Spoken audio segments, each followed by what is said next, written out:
جس دور پہ نازاں تھی دنیا اب ہم وہ زمانہ بھول گئے۔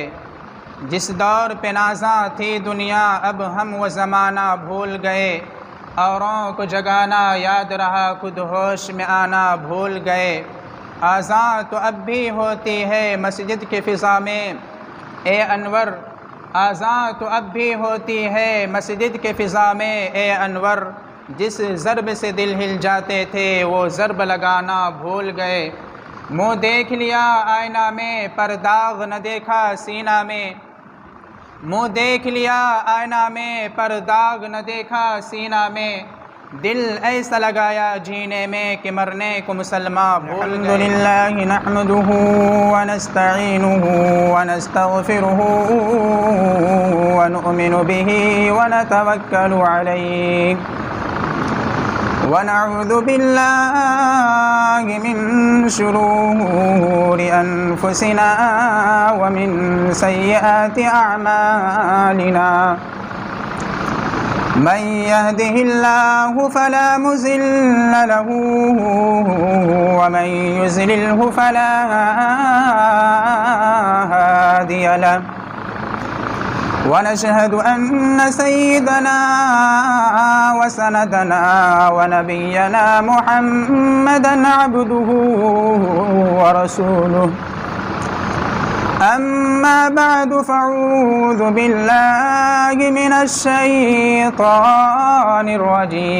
الرجيم بسم الله الرحمن الرحيم كل نفس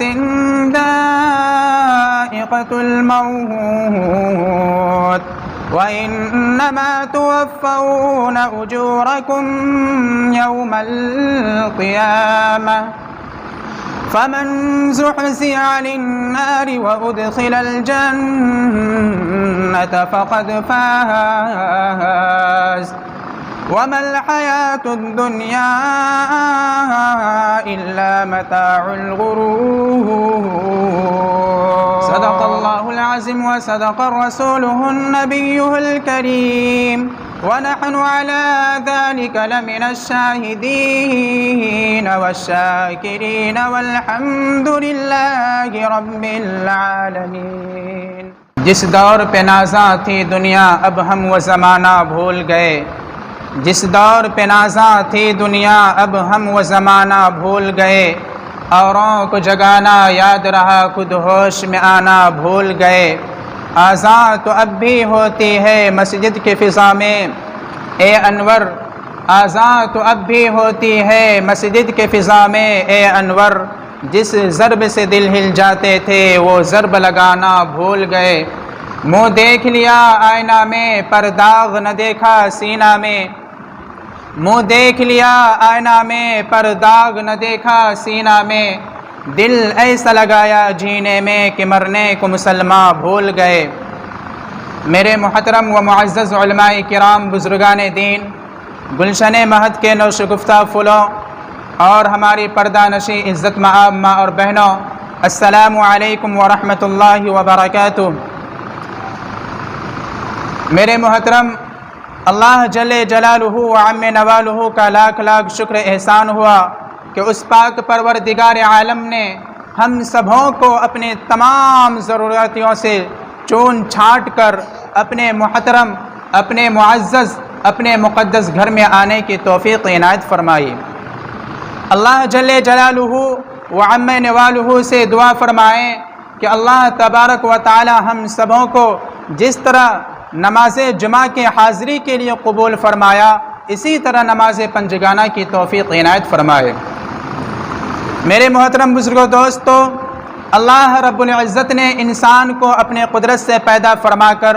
اسے کچھ مہلت دے کر اس دنیا میں بھیجا ہے۔ یہ دنیا انسان کے لیے ایک امتحان گاہ ہے۔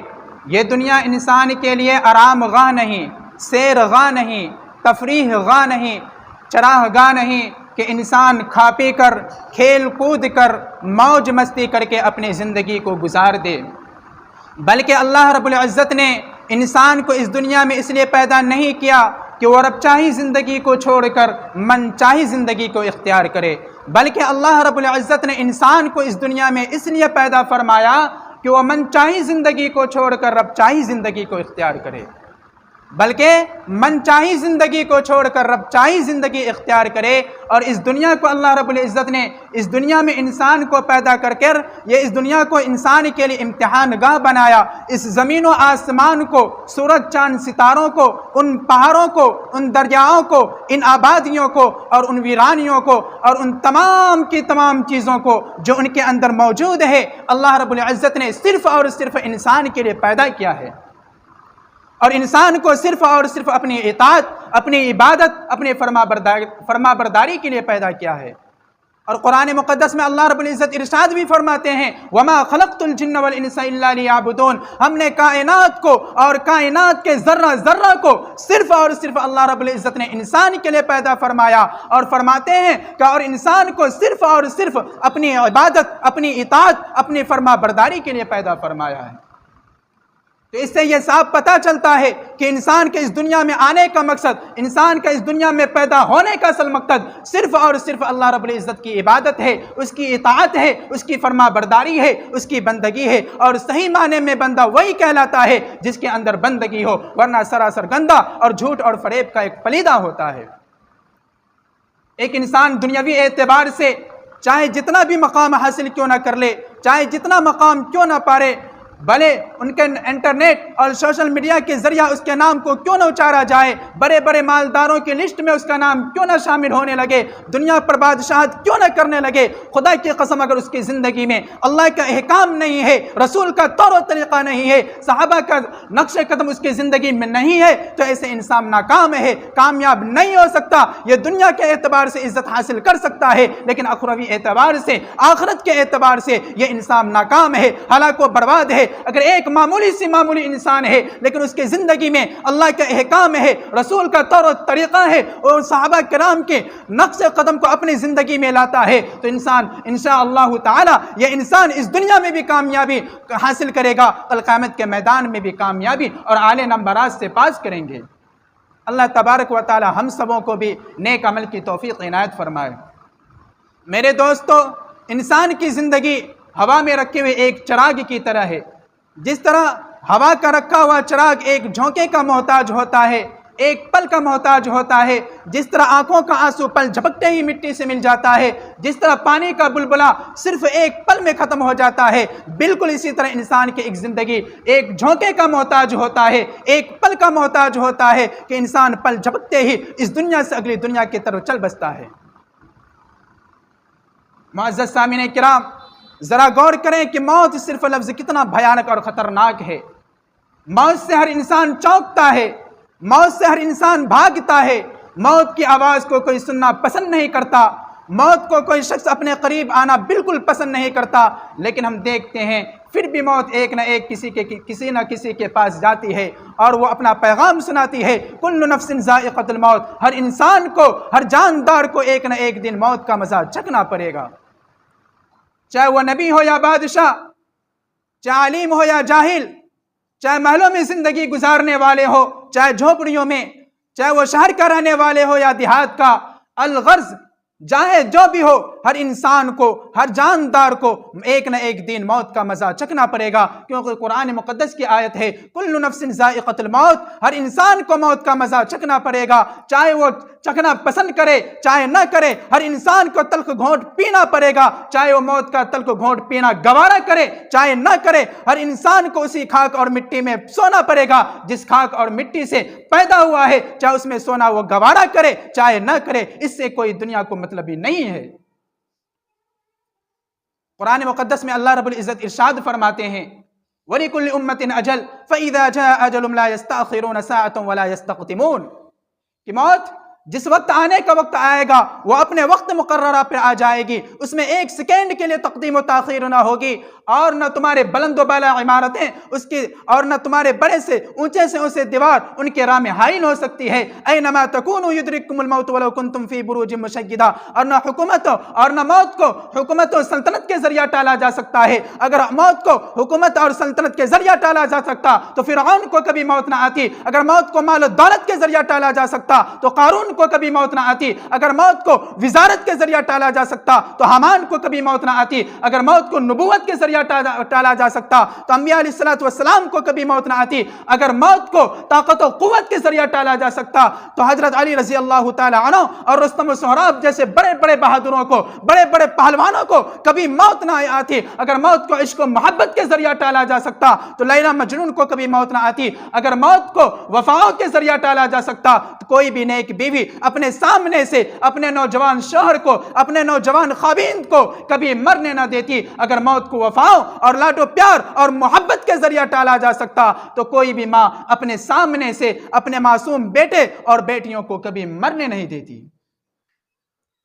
لیکن مسلمانوں، یہ دنیا کا دستور ہے، خدا کا ایک اٹل حقیقت ہے، کل نفس ذائقۃ الموت، ہر نفس کو موت کا مزہ چکھنا پڑے گا۔ لیکن ہم کتنے بار دیکھتے ہیں کہ ایک نوجوان لڑکا ہے جو چارپائی پہ لیٹا ہوا ہوتا ہے، سارے گھر کے آدمی ان سے سوال کرتے ہیں، وہ خاموش ہوتا ہے، بیٹی آگے بڑھتے ہیں اور کہتی ہے، او میرے ابو جان، آج آپ کو کیا ہو گیا؟ کیا آپ کے رشتہ دار آئے ہوئے ہیں، سب آپ سے بات کرنے کے لیے چاہتے ہیں، لیکن آپ کسی کے باتوں کا جواب دینے کے لیے کیوں تیار نہیں؟ آج آپ کی بیٹی رو رو کر تڑپ کر چیخ کر تڑپ رہی ہے، لیکن اپنی بیوی اپنے بیٹیوں کی باتوں کا جواب دینے کے لیے کیوں تیار نہیں؟ جس بیٹی کے ایک آنسو پر، ایک طرف پر دنیا والوں سے لڑ پڑتے تھے، دنیا والوں سے ٹکرا جاتے تھے، لیکن آج آپ کو کیا ہو گیا کہ آپ اپنی بیٹی کی چیخ اور چلانے کو بھی نہیں سنتے اور اپنی بیٹی کی باتوں کا جواب دینے سے بھی انکار کر دیا؟ بیٹی جانتی ہے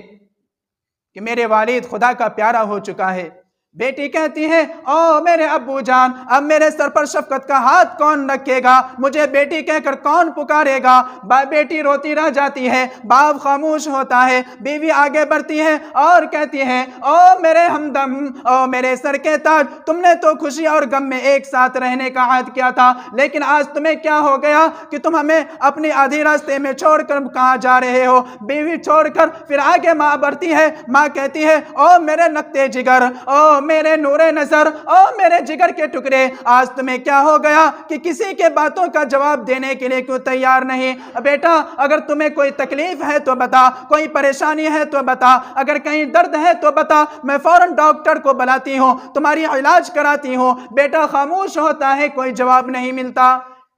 ماں کہتی ہے کہ تو میرا وہی لال ہے جو اپنی ماں کی ایک آواز پر لبیک کر کر دوڑ پڑتے تھے، لیکن بیٹا آج تمہیں کیا ہو گیا؟ اچانک کیا ہو گیا تو کسی کی باتوں کا جواب دینے کے لیے تیار نہیں؟